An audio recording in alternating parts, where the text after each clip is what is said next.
नमस्कार किसान भाइयों, आप देख रहे हैं कृषि को समर्पित एकमात्र कार्यक्रम कृषि दर्शन का आज का यह अंक। किसान भाइयों, पूरे प्रदेश में जलवायु मानसून अपने पूरे रुबाब पर है। जी हां, बारिश ने हम सभी को तरबतर कर रखा है और अब जबकि खरीफ का मौसम चल रहा है, ऐसे मौसम में जबकि बारिश भरपूर हो रही है, हमारी फसलों को सबसे ज्यादा नुकसान पहुंचाते हैं कीट।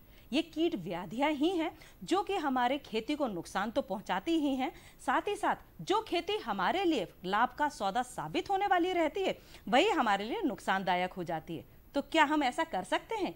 जी नहीं, हम आपकी खेती को हमेशा लाभ का सौदा ही साबित करने के प्रयास करते रहते हैं और इसी विषय की जानकारी आज हम आपको देंगे कि खरीफ फसलों में कीट प्रबंधन किस प्रकार से किया जाए। इस विषय को लेकर आज हमारे साथ उपस्थित हैं हमारे एक विशेष अतिथि। चलिए आइए मिलते हैं और जानते हैं इनको।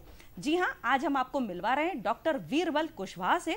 ये कीट वैज्ञानिक हैं श्री सत्य साई विश्वविद्यालय सीहोर से। नमस्कार सर, बहुत बहुत स्वागत है आपका। नमस्ते पूर्वा जी, नमस्ते किसान भाइयों। सर, सबसे पहले तो हमारे किसान भाई आपसे ये जानना चाहेंगे कि खरीफ की मुख्य फसलें कौन कौन सी हैं और कौन कौन से कीट उनको व्याधियां पहुंचाते हैं। पूर्वा जी, खरीफ की मुख्य फसलों में मध्य प्रदेश में बोई जाने वाली फसलों में जी सर्वाधिक रकबा तो सोयाबीन का है। हाँ जी। सोयाबीन के बाद मक्का, ज्वार, उड़द, मूंग और अरहर, हाँ जी, कपास, धान, ये सब खरीफ सीजन में बोई जाती है। लेकिन धान, कपास, ये जो कुछ विशिष्ट क्षेत्र हैं, हाँ, उन्हीं में बोई जाती हैं जहाँ पानी की उपलब्धता भरपूर मात्रा में है। हाँ जी। वैसे 80% रकबा प्रदेश का उसमें सोयाबीन बोया जाता है जी। और यही वजह है कि पूरा भारतवर्ष में जो सोयाबीन का उत्पादन है उसका 70 से 80% अकेले मध्य प्रदेश में होता है। अच्छा जी, हाँ जी। इसी वजह से हमारे मध्य प्रदेश को सोयाबीन प्रदेश का दर्जा मिला हुआ है। और एक बात और आपको बता दूं कि हाँ, मध्य प्रदेश के 52 जिलों में सीहोर एकमात्र ऐसा जिला है जिसमें सबसे ज्यादा सोयाबीन पैदा होता है। तो यदि हम सीहोर को सोयाबीन जिला कहें तो कोई अतिशयोक्ति ना होगी। चलिए, ये बहुत अच्छी जानकारी दी आपने। जैसे कि अभी आपने बताया कि हमारे मध्य प्रदेश में सोयाबीन सबसे ज्यादा बोई जाती है, तो ये भी देखने को मिलता है कि बारिश का मौसम है और सोयाबीन में कुछ कीट व्याधियां भी लगेंगी, तो वो कौन कौन से कीट हमारी फसल को नुकसान पहुंचाते हैं? पूर्वा जी, बहुत अच्छा प्रश्न किया आपने। सोयाबीन में जो कीट लगते हैं जी, वैसे तो सोयाबीन में लगने वाले लगभग 260-70 कीट रिपोर्टेड किए गए हैं। अच्छा। लेकिन मुख्य रूप से 2 कीट ऐसे हैं जो सोयाबीन की फसल को सर्वाधिक नुकसान पहुंचाते हैं। जी।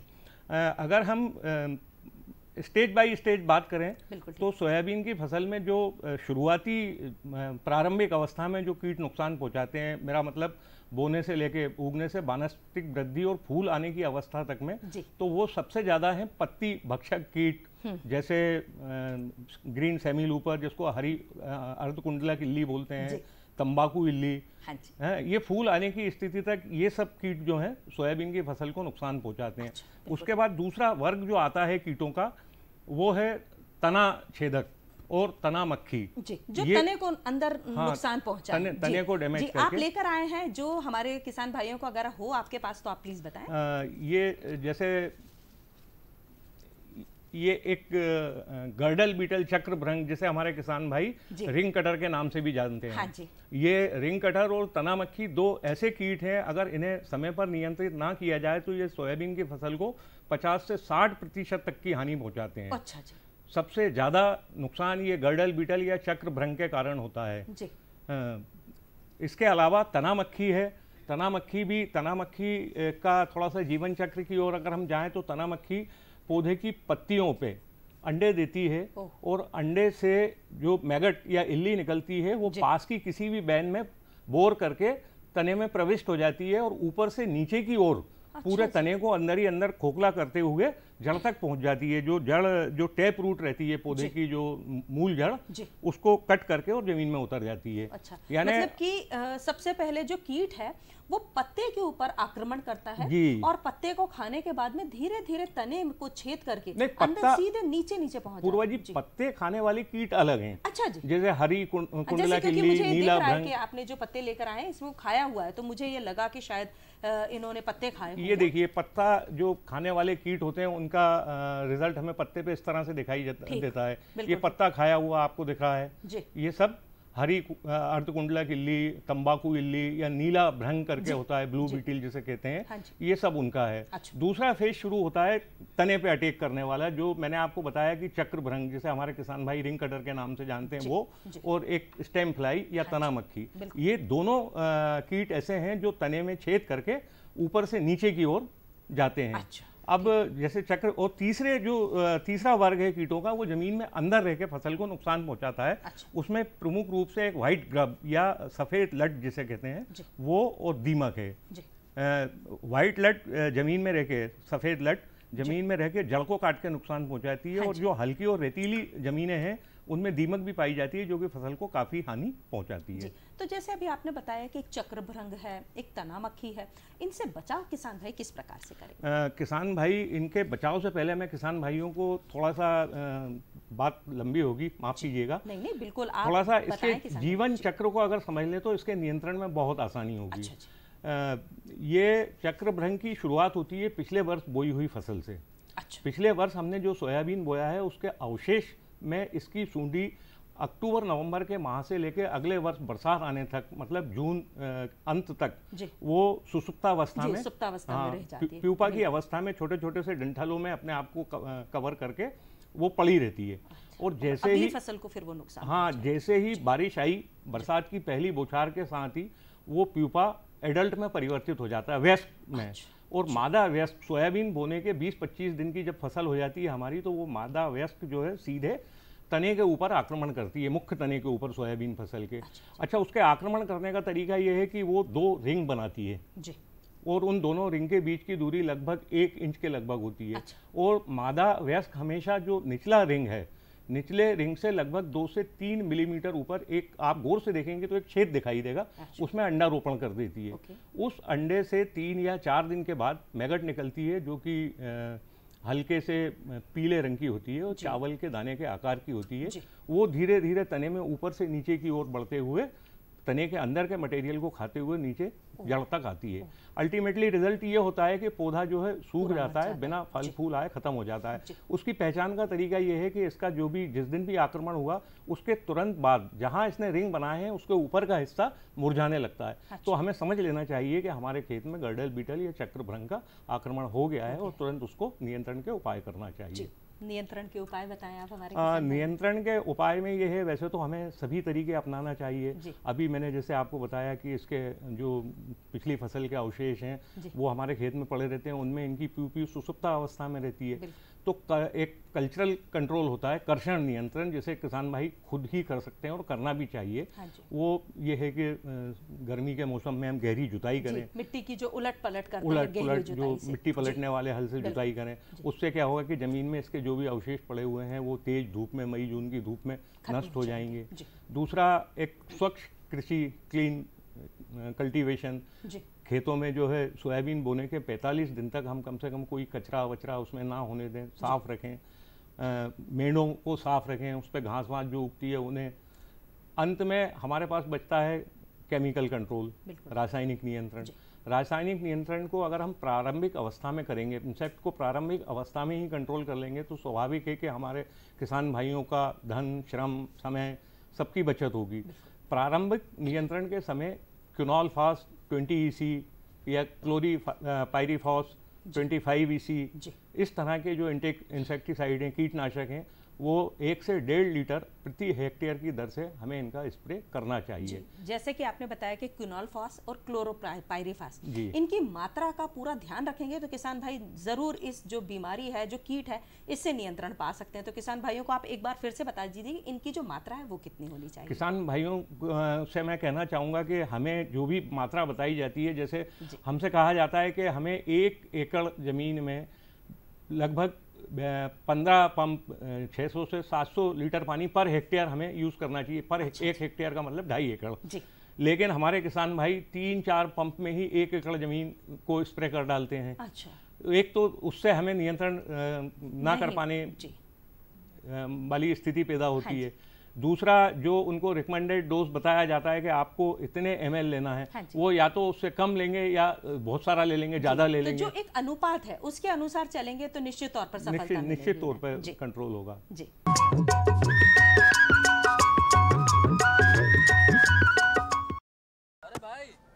पता नहीं क्या केसीसी ने किसानों का जिंदगी बदल दिया है। देश के छोटे किसान 1,60,000 रुपये तक का कर्ज बिना किसी गारंटी को ले पाएंगे। ब्याज खोरों से भी पीछा छूटा। मैं तो जैविक खेती का पूरा सामान मंगा लिया, केसीसी का भी कोई दबाव नहीं है। ब्याज चुकाने के लिए पूरा 1 साल मिलता है।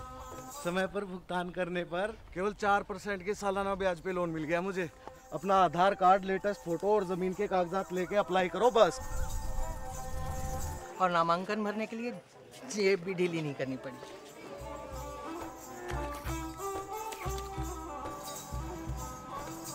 चाचा, उधार चुकाने के 24 घंटे के बाद उतने ही पैसे वापस निकाल सकते हैं। केसीसी ने किसानों की जिंदगी वाकई बदल दी है। तो आप भी किसान क्रेडिट कार्ड अपनाएं और सहजता से ऋण पाएं।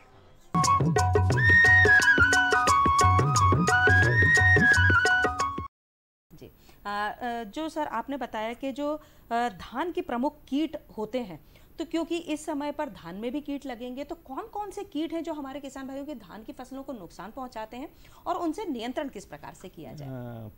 पूर्वा जी, जैसे मैंने आपको बताया था कि धान मध्य प्रदेश के कुछ विशिष्ट क्षेत्रों में जहाँ पानी की भरपूर उपलब्धता है वहाँ ही उगाई जाती है। हाँ जी।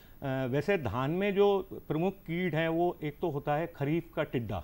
अच्छा। खरीफ ग्रास हॉपर। अच्छा। जो कि जिसके काटने चबाने वाले मुखांग होते हैं और ये धान की पत्तियों को काट के या तने को काट के फसल को नुकसान पहुंचाता है। दूसरा प्रमुख कीट है धान का गंधी बग। इसका नाम गंधी बग ही इसलिए है कि इसमें एक विशेष प्रकार की गंध आती है। अच्छा। उससे हमें समझ में आ जाता है कि ये कीट हमारे फसल में लग चुका है।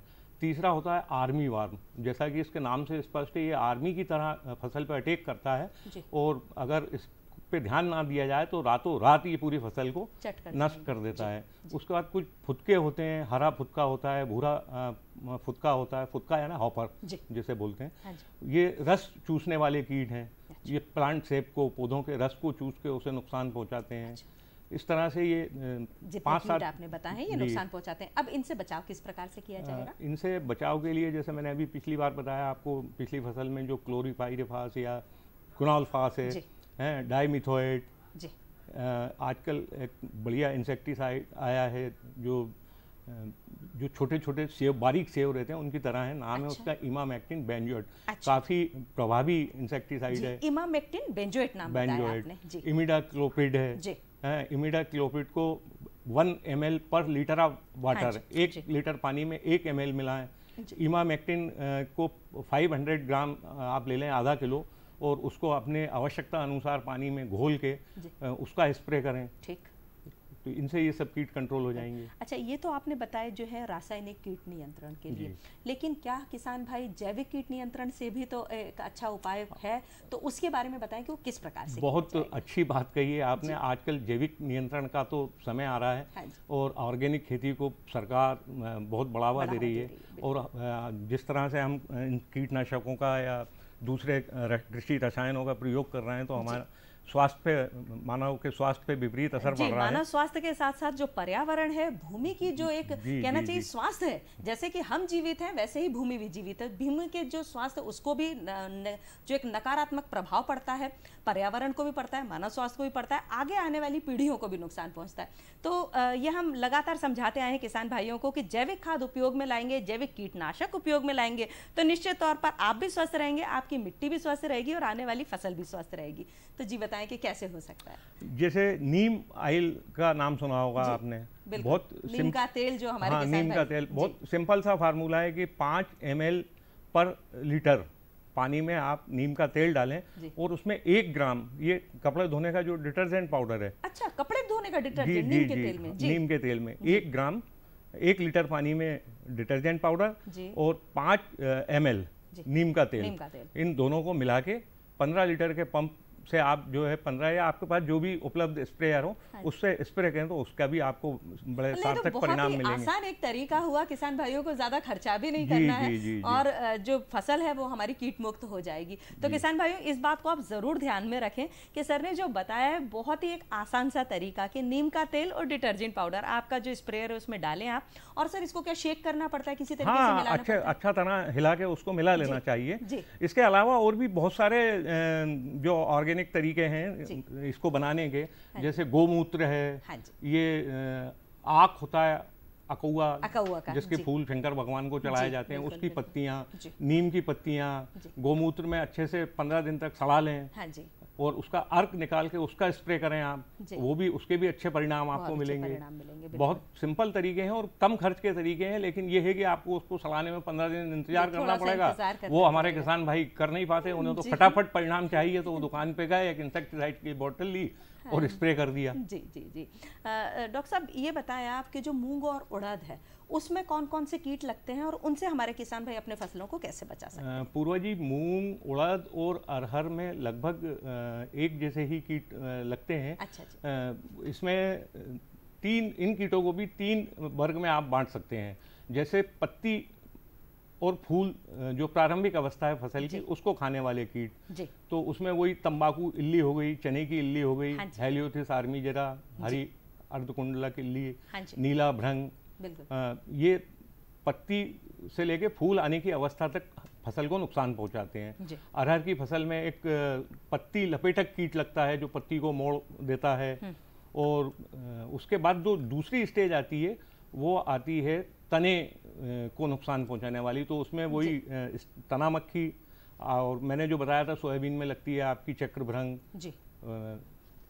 ये नुकसान पहुंचाते हैं। तीसरा, जब फसल पकने पर आती है तो कुछ रस चूसक कीटों का भी आक्रमण होता है, जैसे माहो, जैसिड, ये पौधे का रस चूस के नुकसान पहुंचाते हैं। तो इनसे बचाव के लिए मैंने अभी जो केमिकल कंट्रोल में अभी आपको जो बताया, मतलब जो हमारी जो जैविक विधियां हैं वो सभी जो फसल है, जितने भी प्रकार के हम अनाज बो रहे हैं उन सभी पर एक प्रकार का ही असर करेगी, और उससे हम कमोबेश ये स्थिति सब में बनती है। कीट सब एक जैसे हैं जो लगभग सभी फसलों को नुकसान पहुंचाते हैं, और उनके नियंत्रण के उपाय भी लगभग एक जैसे हैं। थोड़ा बहुत नाम चेंज हो जाता है कीटनाशक का, बाकी एक्टिव इंग्रेडिएंट जो सक्रिय तत्व है लगभग सब में वही रहते हैं। सर, ज्वार और मक्का भी हमारे प्रदेश में लगाई जाती है, तो इनके कीटों के विषय में जानकारी दें कि कैसे वो लगते हैं, कैसे उनकी पहचान की जा सकती है? पूर्वा जी, ज्वार और मक्का में मुख्य रूप से पत्ती खाने वाले कीट जैसे हरी अर्धकुंडलक इल्ली, तंबाकू इल्ली, ये पत्ती को नुकसान पहुंचाते हैं। उसके बाद जो है तना छेदक, स्टेम बोरर जिसे कहते हैं, और एक प्रोरोह शूट बोरर, जो प्रोरोह यानी जो ऊपर एपेक्स जो निकलती है वो उसको भी करते हैं। अभी पिछले 2 साल से एक नए कीट का आक्रमण मक्का की फसल में हुआ है। वो उसे कहते हैं फाल आर्मी वार्म। है ठीक।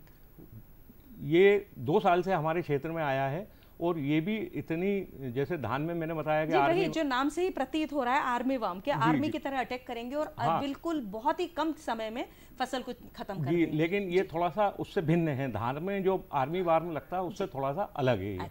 इसकी इल्ली उसके मुकाबले बड़ी होती है, और आप देखेंगे तो बिल्कुल इल्ली जो है आपको जो पोंगली रहती है मक्का के पौधे की, उसमें आपको मिलेगी, और उसका एक्सक्रीटा यानी हगार जिसे कहते हैं वो बिल्कुल आपको देखने को मिलेगी। तो इसके लिए अभी एक बाकी जो परंपरागत हमारे कीटनाशक है उनका उपयोग तो हम करते ही थे, लेकिन उनके इतने सार्थक परिणाम हमें नहीं मिले।